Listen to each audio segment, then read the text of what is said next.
কি হলো কি? এই আরে আরে আরে এভাবে মেরে তো লাগেনি তো বাবা? না না বাবা।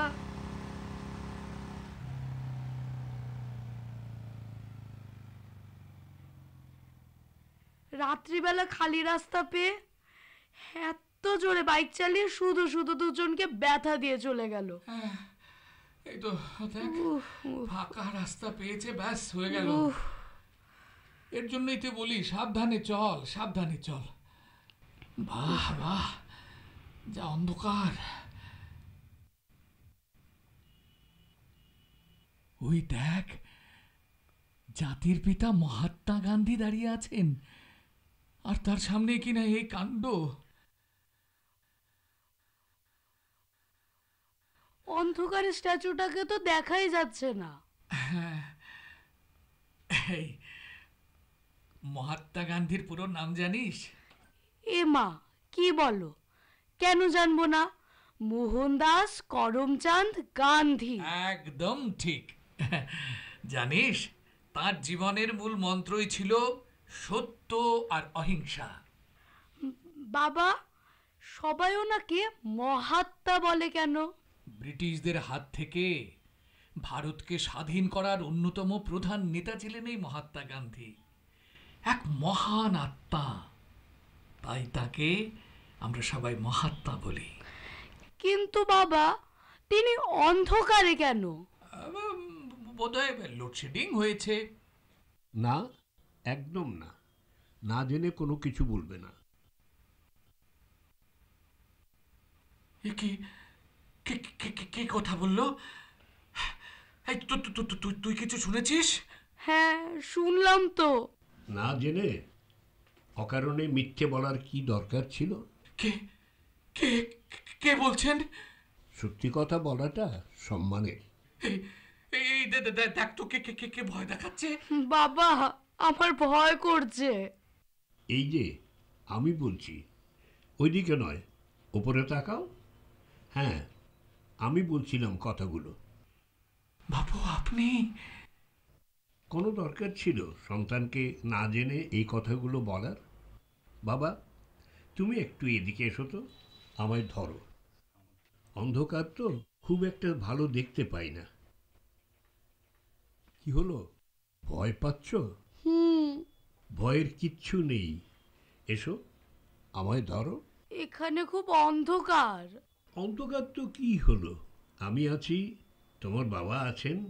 এসো, এসো। হ্যাঁ হ্যাঁ, এসো, আমায় ধরো। এই অন্ধকারকে ভয় পাও? হ্যাঁ। তোমার বয়সে আমিও অন্ধকারকে খুব ভয় পেতাম। রাত্রিবেলা ঘর থেকে বেরই হতাম না। তুমি তো আমার থেকেও সাহসী, অন্ধকারে রাস্তায় বের হয়েছ। সে তো বাবা সাথে আছে, তাই। আমার কি করে অন্ধকারের ভয় কেটেছে জানো? না। তাহলে শোনো, তখন আমার এই তোমার মতো বয়স, 7 কি 8।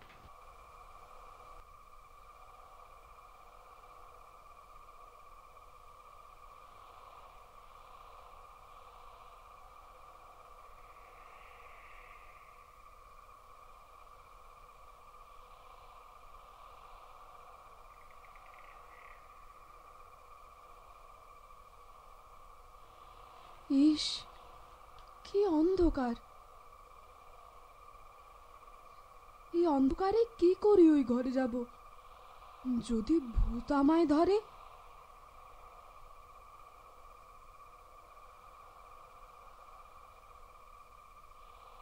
আচ্ছা, এই অন্ধকারে ভূত, প্রেতাত্মা এগুলি কি আমায় দেখতে পাবে?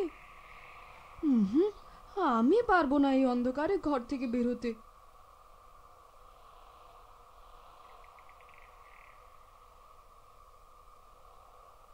মোহন, কি হয়েছে তোমার? আমি ওই ঘরে আসবো? হ্যাঁ, এসো। আমার ভীষণ ভয় করছে দাইমা। কেন? কিসের ভয় তোমার? বাইরে ভীষণ অন্ধকার। অন্ধকার তো কি হলো? যদি ভূত আমায় ধরে? ভূত? এই অন্ধকারে? কোথায়? এই তো, আমি দাঁড়িয়ে আছি, কেউ তো ধরছে না।